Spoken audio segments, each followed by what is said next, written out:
I talk a lot about AI stuff on this channel, but there's a couple AI things you might notice I haven't mentioned a lot. One of those is MCP, the Model Context Protocol. You might assume this is because I have some crazy hatred for Anthropic and I'm just avoiding talking about their stuff, but it's not that. It comes down to something much simpler. I try to talk about the things I'm actually using, playing with, and working with every day, and I found that for my stuff and my work, MCP has not been particularly useful. Seems like I'm not the only one who feels this way because Cloudflare just put up a post that is very exciting to me.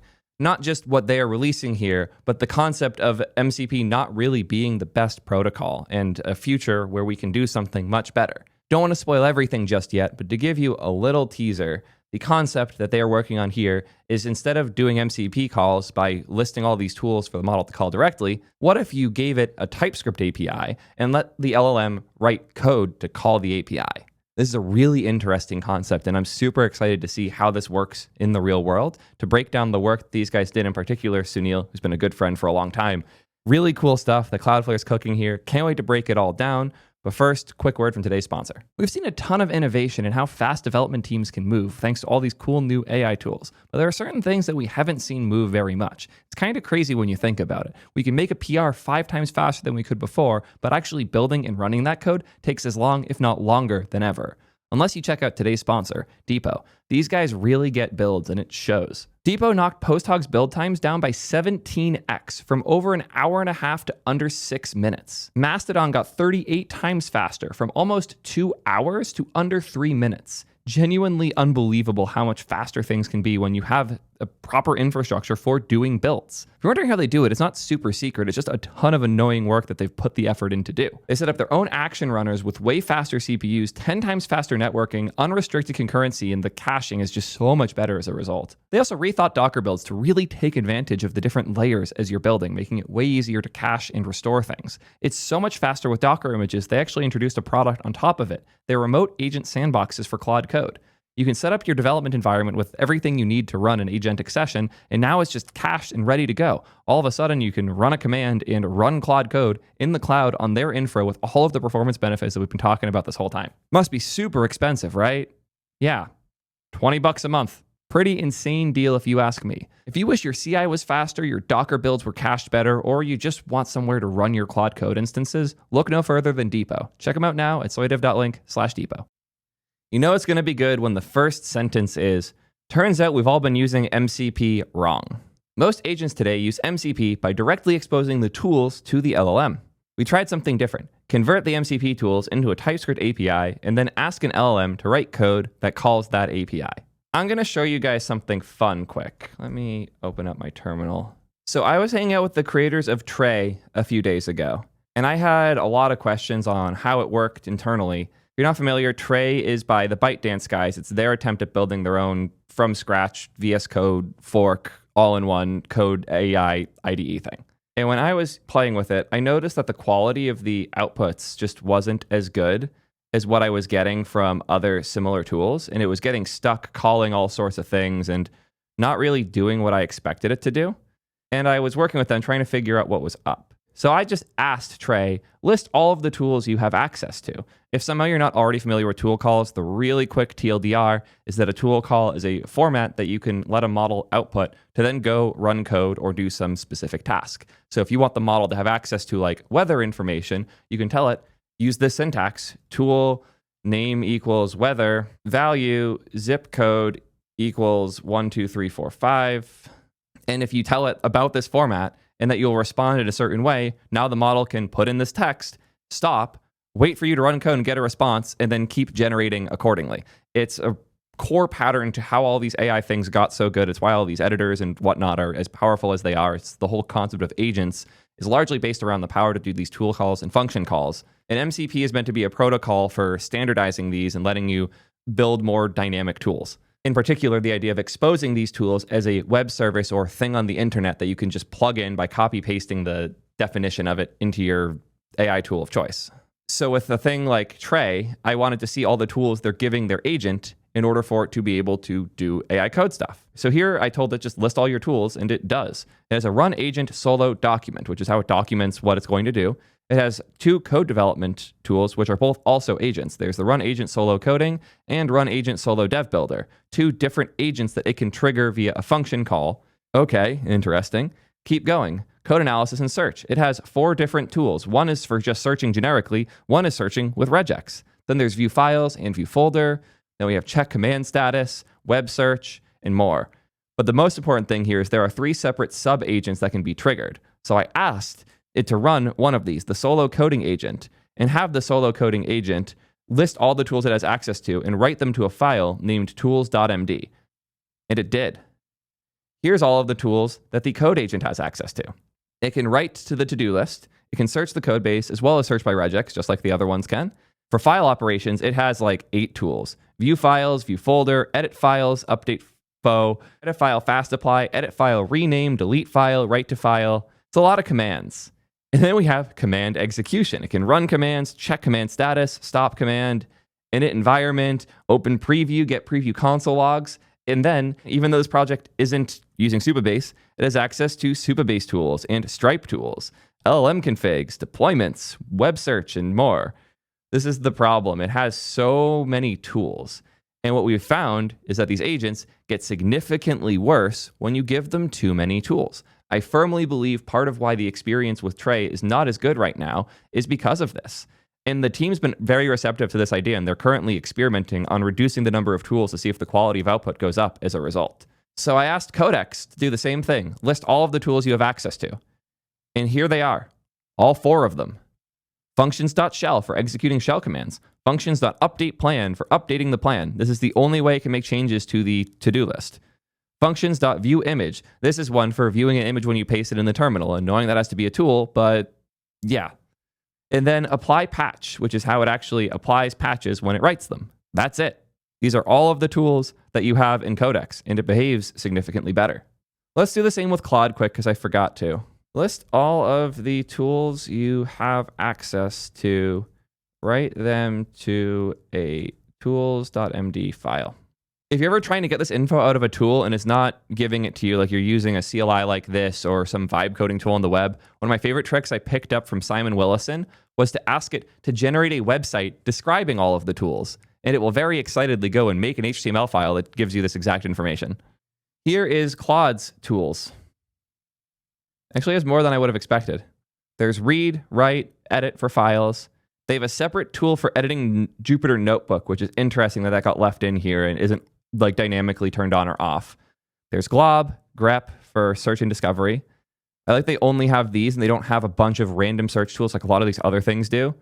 Being really clear about how to search and find things is important for these AI tools because otherwise they'll just kind of go crazy. Execution has bash, bash output for retrieving things from bash, and then kill shell. Web access has web fetch and web search. Task management has multiple things for tasks, which is interesting. Most of the tools I've seen actually try to condense this into one call. And then the mode control for exit, plan mode, and slash command. So that's not too many tools in general. I did just have someone share the tools that are in Cursor. This is a bit more than I would have expected. Still just one code-based search tool, then run terminal command, then grep, which I guess is also search code base, delete file, web search, update memory. Very useful to have this as a tool that I can call to add information to the memory going forward. Read lints, edit notebook, again, Jupyter Notebook's its own special magic thing. Writing to-dos, edit files, read file, list directory, glob search, apply patch, multi-tool use in parallel in order for it to do parallel tool calls. And that seems to be it. I do know for a fact that Cursor will change which tools are available for different models. Like for a while, the to-do tool wasn't made available for GPT-5 because it was having problems with it. They tidied up their system prompt, got it working better, and re-added the tool. Why am I just explaining these lists of tools across all of these different AI code editing solutions? Because as you add more and more of them, they get worse at doing their jobs. I actually plan on making a benchmark in the near future where I just give a bunch of nonsense tools and compare the results for when I only have the right tools. Because I suspect, as I've seen many times, that more tools makes the models behave worse the majority of the time. I will also say that Sonnet 4.5 appears to be better about this than previous models, but most models get really dumb when you give them too many tools. This is one of the reasons I'm skeptical of MCP, because when you start adding a ton of MCP servers, you're adding a bunch of additional tools, you're bloating the context, and you're giving the model more things than it needs that distracts it from what it's actually supposed to be doing. Yeah, as Chad is saying, this is a very similar problem to giving models too much context. So this is why I'm excited about what Cloudflare is doing today. I've myself experienced this from my own work with AI stuff. AI gets a lot smarter when you're not just telling it to do the work and give you a result, but you're telling it to generate the code to go run and get you the result. It's really cool when I hand it a giant HTML document and say, hey, I want to parse these values. Write me the JavaScript I can paste in the console to get these values out of the page, and it does it, and then I paste the JavaScript and get the answer I'm looking for. It's so much better than if you're just trying to get it to do this giant needle in a haystack problem. Code is great because it's deterministic, and AI is not deterministic. So if you give it tools to do more deterministic things, the results will be much better. And that seems to be the direction Cloudflare is leaning into here. As they said, they're trying something different, converting the MCP tools into TypeScript APIs, then asking the LLM to write code to call those APIs instead. The results are striking. We found agents are able to handle many more tools and more complex tools when the tools are presented as a TypeScript API rather than directly. They don't know why this is, but their theories are that this is perhaps because LLMs have an enormous amount of real-world TypeScript in their training data, but only a small set of contrived examples of tool calls. Very likely.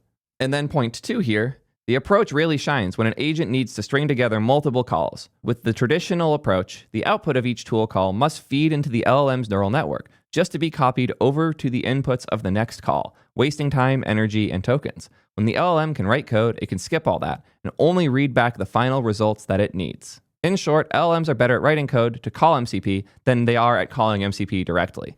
I totally agree. I want to run a poll with you guys, though.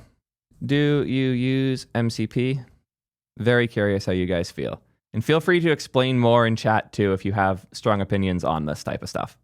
Yeah, so far these numbers are roughly where I would expect. Most people saying no, decent number saying yes, meh, but also 15% or so saying yes, and they actually love the results. Only context 7, only context 7. I have context 7 installed, but haven't had a great experience. Context 7 only, context 7 plus playwright MCP. Convex MCP is great for migrating tables. Interesting. I actually like convex because I don't feel like I need the MCP. Working on making MCP servers work using module federation, which seems to be solving one of the many issues, such as many people saying I have one. Have you talked with everyone's favorite, the creator of module federation about this? I'm sure Zach has a lot of thoughts. It's been so fun talking with Zach about AI stuff lately. If any people who love MCP could share why, I'd love to hear more. Like, not here to talk. I'm just curious what it's been doing for you guys. A concern I have with new businesses is this like tiering of tools problem. So my concern with this is the idea that like things are built on top of things. So if we have like AWS as a foundational block, and on top of this, we're building with, I don't know, something like Vercel. Let me make the font smaller to make this easier to manage. And then on top of here, we're building random products like T3 chat. This makes a ton of sense. Without Vercel, I could build T3 chat on top of AWS, but there's a lot of layers I'd have to build between AWS and T3 chat in order to make that work. Vercel looked at this and saw, oh, there's an opportunity for us to build a layer here to make it easier for businesses to build things like T3 chat on top. Makes a ton of sense. The order of events here is pretty simple. First, there's an established platform that makes it easier to build. I don't even know if it's easier. I'll say possible to build. Step 2 is lots of people try building and run into issues. And then point 3, middleware tooling companies appear to solve those problems. So AWS happened, lots of businesses started building on top. Vercel noticed a lot of them running into similar problems and decided to build a layer between. There's a lot of these, be it companies like PlanetScale rethinking how databases work, or companies like Convex rethinking how the data layer works for your applications. They see shared problems across user space and across developer space and decide to solve those with an abstraction. But in order to do this, there has to be enough going on this layer to justify the creation of things in this layer.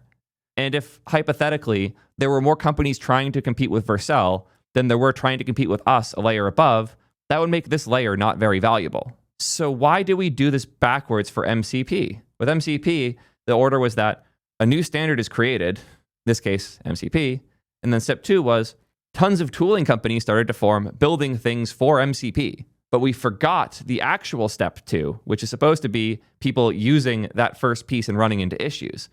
So if we were to do this honestly, we kind of skipped to step 3 here, and then step 2 never happened. And this is a big part of why I'm so skeptical about MCP stuff. I know more companies building observability for model context protocols so you can see how the MCPs are behaving than I know companies that actually need observability for MCP.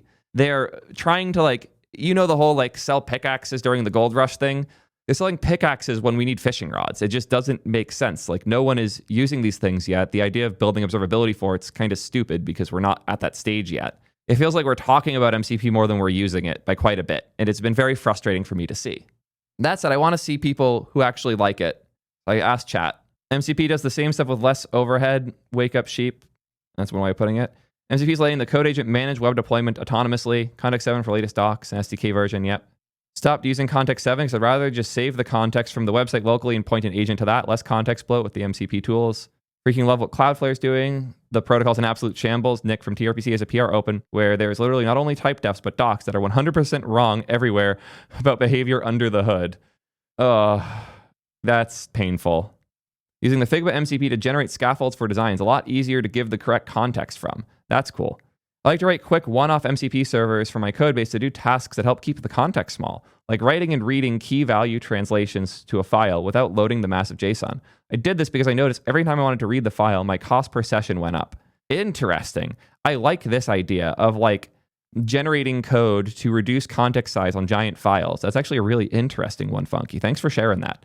I also like the idea of like dynamically generating code to solve these types of problems on the fly, rather than having the model take a ton of input and context and cost more. Have the model take a little bit of context, generate code for how to get the rest of the context, run it, and then put that little bit of extra stuff into the context window.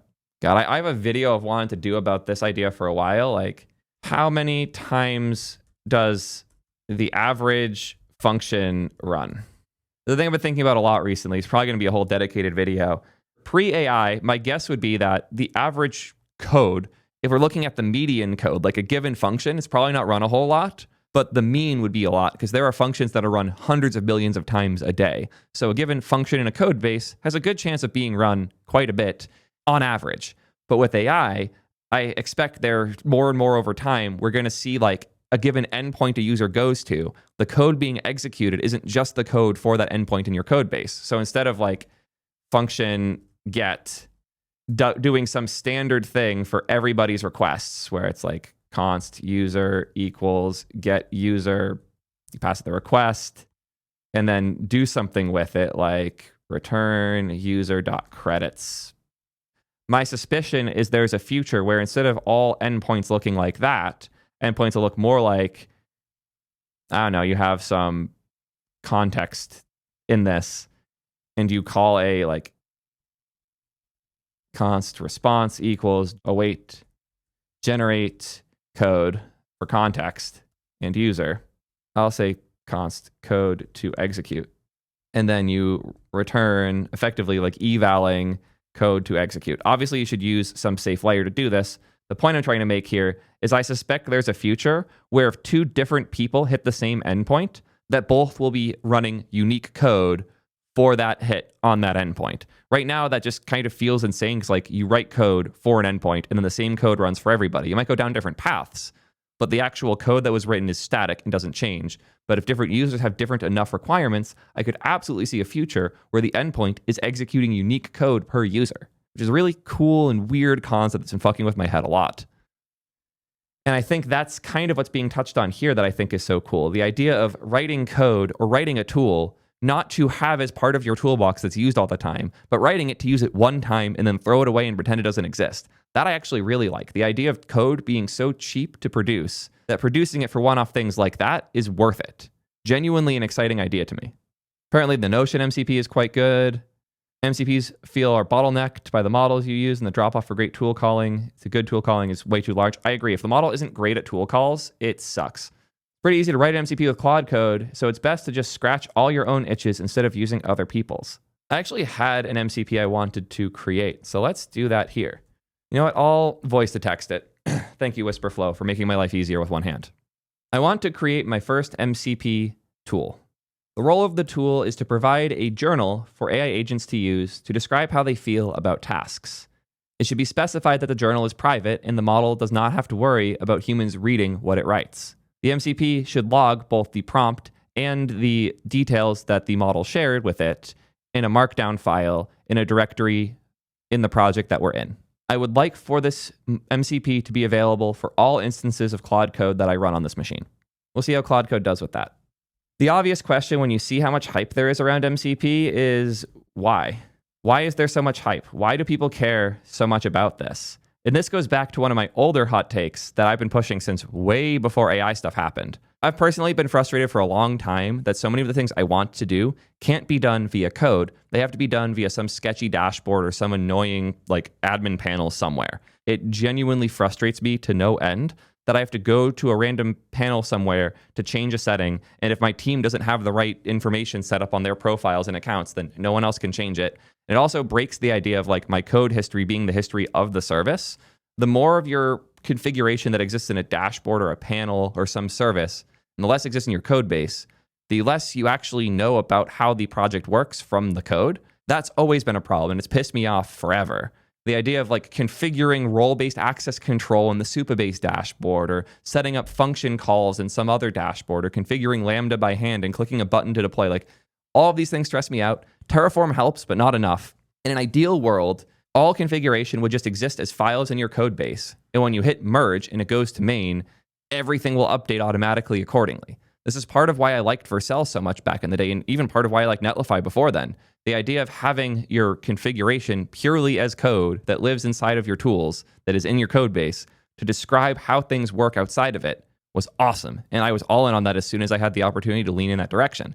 It's also a big part of why I love Convex. The only config I have to do when I spin up Convex, if I wanted to go make a whole new instance of T3 chat, the only thing I have to do is paste in some environment variables. Everything else is managed just by using Convex locally inside of your dev environment. Just write the code in the folders, and it can now configure Convex exactly how you detailed. I love that. But a lot of tools are not built for this. AWS isn't built for this. Supabase isn't built for this. Figma certainly isn't built for this. A lot of the tools that are really popular right now do not work well with infra as code. We're making progress here, but we're still not quite there yet. And doing this is really hard. There's a reason that companies like HashiCorp could exist and be worth billions of dollars. It's because this problem is so hard that things like Terraform, Pulumi, and more all needed to exist to try and solve it. And this is where the spicy take comes in. MCP is the next generation of Terraform. It is another attempt to take these legacy solutions and force them to behave in a modern era. People wanted to control AWS via code. Terraform tried its hardest to let them do that. People want to control their AWS configs via AI.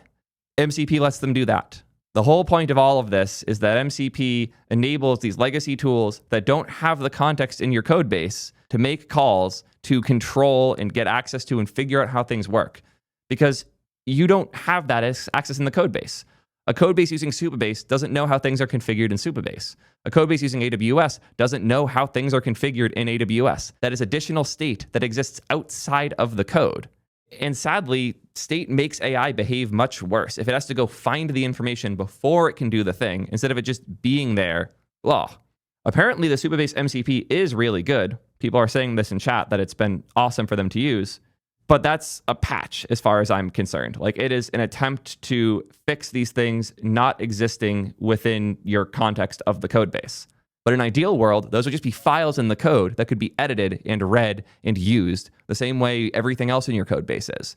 MCP is a patch for legacy infrastructure that does not let you control it via code.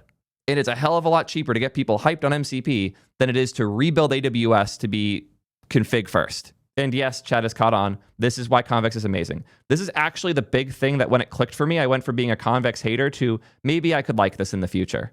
I very, very much liked the idea that my entire configuration for Convex was just a folder in my code base. That's also why I pushed them to go make Chef, which is their AI vibe coding app builder thing, because I knew the power of having all of the context in your code base as a file or a folder. And I think that's going to be the long-term future. That's my super spicy bet, is I don't think tools that require an MCP to configure them are going to survive in a world where the config could just be part of the code base directly. If my options are use an MCP to set up role-based access control in Supabase, or just write a folder in Convex and write a file that describes what I want, I'm going to pick Convex every time. And remember, I was a huge skeptic of Convex, and this was one of the big pieces that won me over as a result. Back to the article that I've been dancing around and not really covering. They said point one is that it's better at handling multiple tools. When you give it a ton of different tools to use, it's way better with code than it is otherwise. And then point two, the approach really shines when an agent needs to string together multiple calls. With the traditional approach, the output of each tool call must be fed into the LLM's neural network just to be copied over to the inputs of the next call, wasting time, energy, and tokens. Yeah, this is a really big deal. To diagram what this looks like, if I have a request, I give a model like, what clothes should I wear today? I send this to the model. So we have like the user messages and we have model messages. If the model somehow magically knew what we wanted here, it just knew what the weather was, how we dress, and all of those things, it could just respond, wear your red collared shirt and a light jacket. But it doesn't know enough to know that. So it will reason to itself. It'll say, what do we need to know to make a good recommendation? We have access to tools that could help here. Maybe we should use the memory tool and the weather tool to figure out more. First, we should check our memory to see if we know the user's location. Now we finish reasoning and then output. Let's pretend there's some tool name equals memory value search for equals, I'll just do value user location. So you then have it call the memory tool to figure out what the user's location is to see if we have that in memory. You would think that this will just respond and the agent keeps going, but this is where things get interesting. The output's now over. This is the end of that output. What happens now is code gets executed to look into or run the thing that you just did. So we have a hard break here. I'll draw one of these lines whenever there is a new generation being done effectively. So the user submits a message, this reasoning step happens, then this output happens, now there's a break. The tool runs, I'll just put in here tool runs and gives result. And the result is user zip code 01234. So now we have their zip. Now this is in the message history and a new generation is run. So once again, reasoning occurs. This time it has the message history from before. So it has all of this data that we generated, and then it looks at it and makes up its mind on what it's going to do. Okay, we know the user's location now. We should use their zip code to figure out what the weather is like today. Tool name is weather, value 01234. And now, another break. Tool runs gives result. You get the idea. This happens multiple times, and you're not running the model once. You're running the model however many times it takes for each tool. Each tool call is creating yet another chain response effectively. And if you were to measure this by tokens, I'm just going to make up numbers as we go. We'll just do the number of words. 1, 2, 3, 4, 5, 6. So this one, 6 input tokens. So these 6 input tokens get passed to this. So we only have 6 tokens here, but there's going to be quite a bit of output instead. I'll just paste this into the OpenAI tokenizer because it's the one that's online that's the easiest. 89 tokens for this output. So 6 input tokens, 89 output tokens. But then another run occurs. This one has all of these added plus the user zip code. We'll just say that 1, 2, 3, 4, that's another 4 tokens. So input tokens is now math. We have the 6 from before plus the 89 plus the 5 from the user zip code part here. So now we have quite a bit more input tokens. We're now at 100.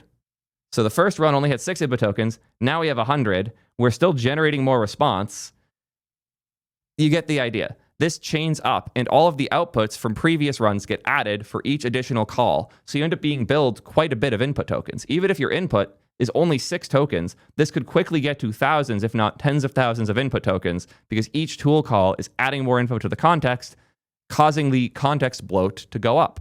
I know this is unintuitive initially. It feels like the model is just pausing, doing the tool, and then continuing to run. But models don't pause. They generate until they're done, and then they stop. Then you can run code based on what they did, and then come back with the result. But now imagine instead of doing it this way, it wrote code. So it's not told to do these different tool calls. It's told we have these different tools, write code. Let's rethink this whole thing accordingly. What clothes should I wear? What do we need to know to make a good recommendation? We have access to APIs that can help here. Maybe we should use the memory API and the weather API to figure out more. First, we should check our memory to see if we know the user's location. Then we should use the zip code with the weather tool. Then we should check memory for the user's preferences for clothing. Then we should pull it all together for a final answer. And now the output, instead of it being the tool calls, it could be JavaScript code that does this. Make me mock TypeScript code that would resolve the order of events described below. 5 mini, no reason to go harder. Okay, it's writing out the whole mock API. Compose clothing recommendation, here we are. So it could write this part and nothing else, assuming that it already had everything else. Is this more output than if it was just calling a tool? Sure. But what's cool here is it only has to write the output once, because the layer of abstraction, like the question is, where do we handle 1, 2, 3, 4? If we handle that as part of the agentic environment, suddenly the model has to rerun for every step along the way.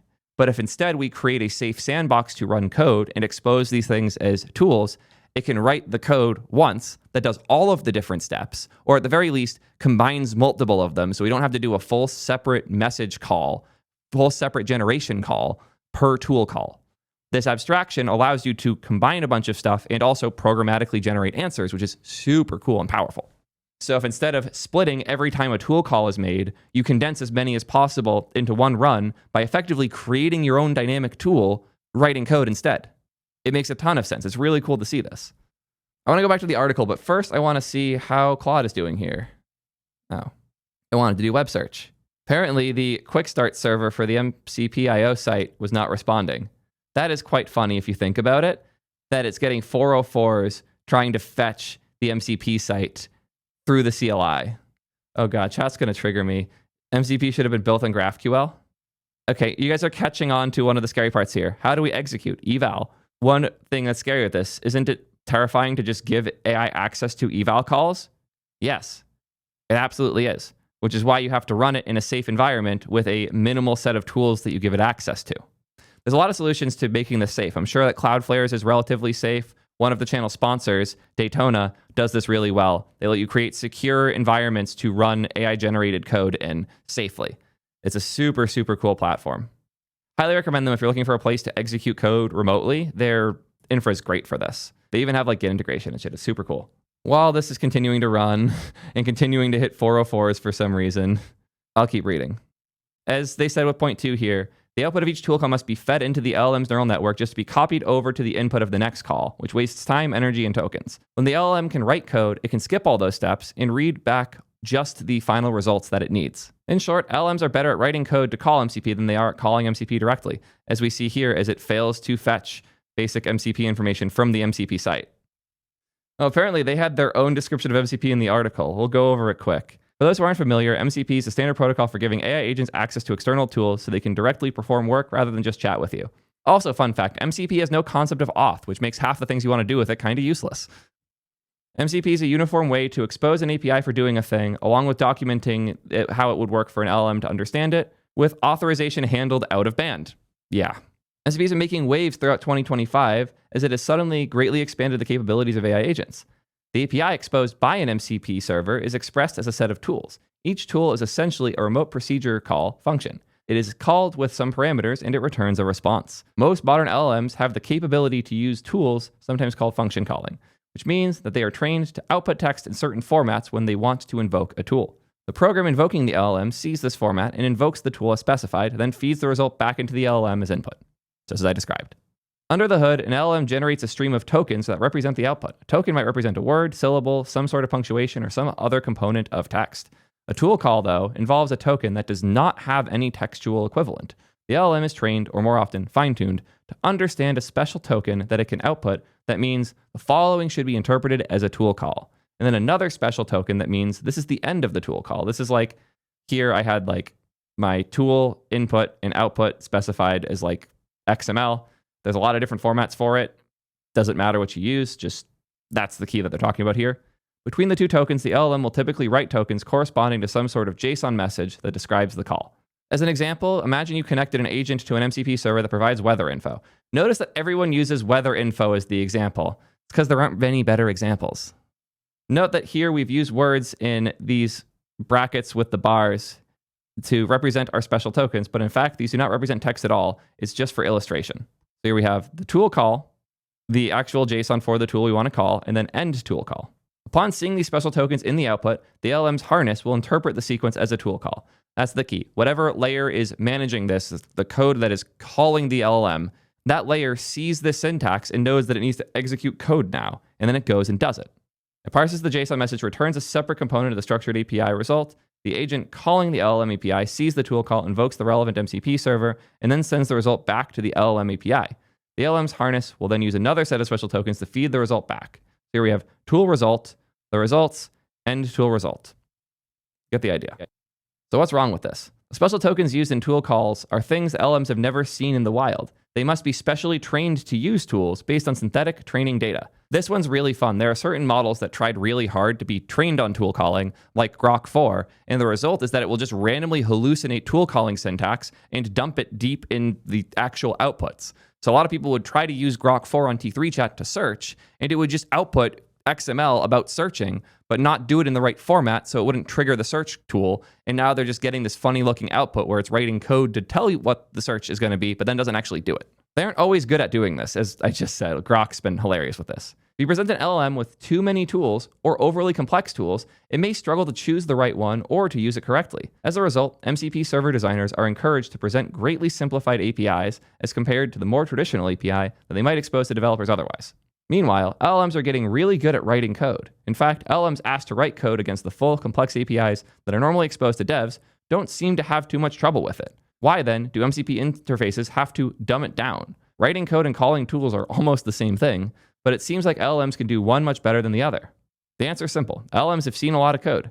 They've not seen a lot of tool calls. In fact, the tool calls they have seen are probably limited to contrived training sets constructed by the LLM's own developers in order to try to train it, whereas they have seen real-world code from millions of open source projects.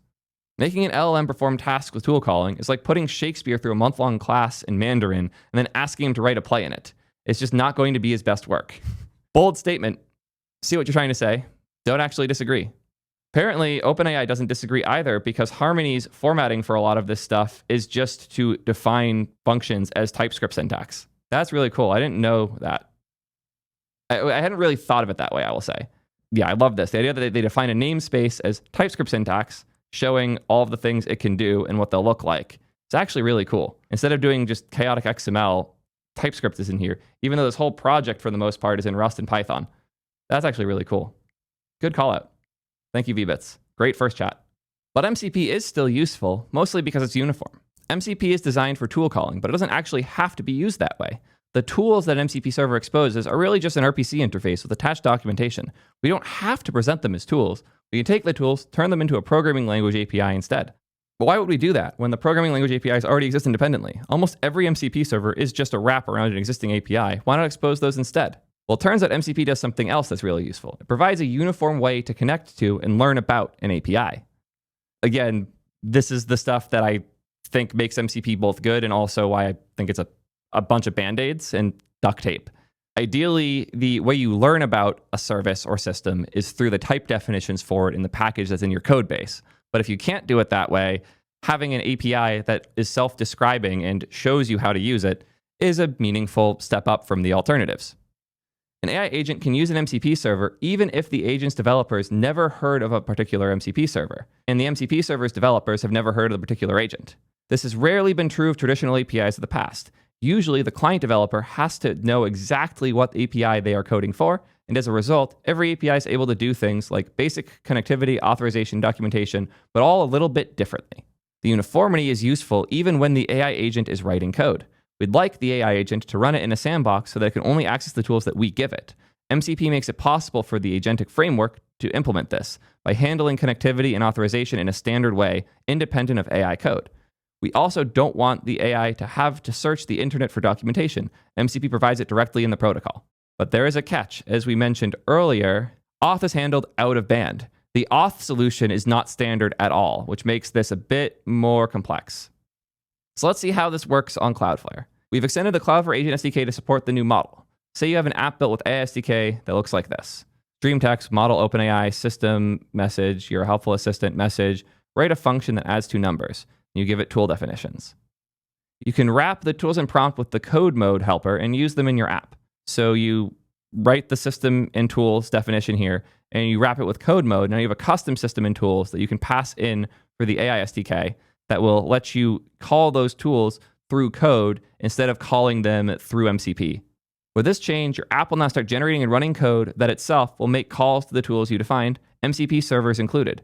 We will introduce variants to other libraries in the very near future. Read the docs for more details and examples. So how do we convert MCP to TypeScript then? When you connect to an MCP server in code mode, the agents SDK will fetch the MCP server schema and then convert it to a TypeScript API, complete with docs, comments, etc., all based on the schema. So if you tell it to use the MCP server for Cloudflare agents, it'll generate type definitions like this. Fetch agent implementation, documentation output, search agents, yada yada. Fetch entire documentation files for GitHub repo, Cloudflare agents. Useful for general questions. Always call this tool first if asked about Cloudflare agents. You have that. Search agent documentation. This one's interesting because I don't know how useful these will be chained. What will the code do if it fetches this information and then does a thing? I don't know how well it will do that in one shot, but at the very least, it only has to write code to get the info now and have it refed in instead. So let's run the code in a sandbox now. Instead of being presented with all the tools that the connected MCP server has, the agent's only presented with one tool, which simply executes TypeScript code. The code is then executed in a secure sandbox, totally isolated from the internet. It only has access to the outside world through the TypeScript APIs representing the connected MCP servers. I trust Cloudflare to do this right because the amount of stuff they've had to do with isolated layers for their hacks on top of V8 with workers to behave properly and safely is insane. So they know how to isolate TypeScript and JavaScript code very well. They're one of the few that I trust to do this right. I'm sure that they did. The APIs are backed by RPC invocations, which call back to the agentic loop. There, the agent SDK dispatches the call to the appropriate servers. Cool. The sandbox code returns results to the agent the obvious way, by invoking console log. When the script finishes, all of the outputs are passed back to the agent. Provide tool schemas, provide function matching MCP tools, output special text, call the MCP tool. Nice. And now the code mode, provide the tool schema, provide the TypeScript API, write code against it, execute in a sandbox, call the bindings, and then call the tools, and you're done. The sandbox is the key piece. Also, fun thing about the console log, if we go to model context protocol and look at the getting started, one of my favorite things in here, logging in MCP servers. When implementing MCP servers, be careful about how you handle logging. For standard out-based servers, never write to standard output. That includes print in Python, console log in JavaScript, and print line in Go. Writing to standard out will corrupt the JSON RPC messages and break your server. Wonderful standard. Don't you love standards, guys? Dynamic worker loading, no containers here. The new approach requires access to a secure sandbox. Again, they're doing this with isolates in V8. I've talked about this a bunch in other videos about how Cloudflare works. You get the idea. They're much more lightweight than containers. Yep, they have the right infrastructure for this. It feels like you're just evaling code directly, but actually securely. Up until now, there was no way for a worker to directly load an isolate containing arbitrary code. All worker code had to be uploaded via Cloudflare's APIs, which would then deploy it globally so it could run anywhere. That's not what we want for agents. We want the code to just run right where the agent is. Again, that thing I was talking about earlier, the idea that a given request could be executing code that is specific to that request, breaks a lot of infrastructure. Most infra is assuming all of the code is a binary that's stored on a box attached to that server already. If the code is generated on the fly, there's a lot of things that change about that runtime environment. Cloudflare couldn't do it because they required all code that's executed to be handed up through the workers API. Now they changed that to enable this. The worker loader API in particular is the solution here, where you can call env.loader and return a bunch of different keys, but also modules like actual JavaScript definitions, and now they can be called and run externally. Start playing with this now. Workers are better sandboxes. Yep. And since those MCP servers are defined externally, you don't have to worry about including all the API keys. That'll be nice for me as someone who's leaked far too many API keys throughout their life of streaming. Good stuff. I like this idea. I genuinely think there's a lot more to explore in this general world. As I've went over here, the MCP patterns are not necessarily the best ways to build things. And I'm excited to see the benefits of MCP being explored in other formats like this. Genuinely really cool work by the Cloudflare team. Shout out to both Kenton and Sunil for the work they put into this and being as transparent as they have been with what they have found and what they're working on. This is hopefully going to push the whole industry forward as we learn more and more and we build more and more using these things. A future where we're not destroying our context windows, not just adding literally dozens of tools for everything we want to do, and instead we just have code being written to do what we want instead. Sounds like a much better thing. Code is good. We shouldn't be so scared of it. Just because AI will abstract it for us doesn't mean the code itself isn't valuable. And I'm surprised that this hasn't been explored more in depth already. Let me know what you guys think. Am I being too harsh on MCP, or is this actually a potential path forward? Let me know, and until next time, peace nerds.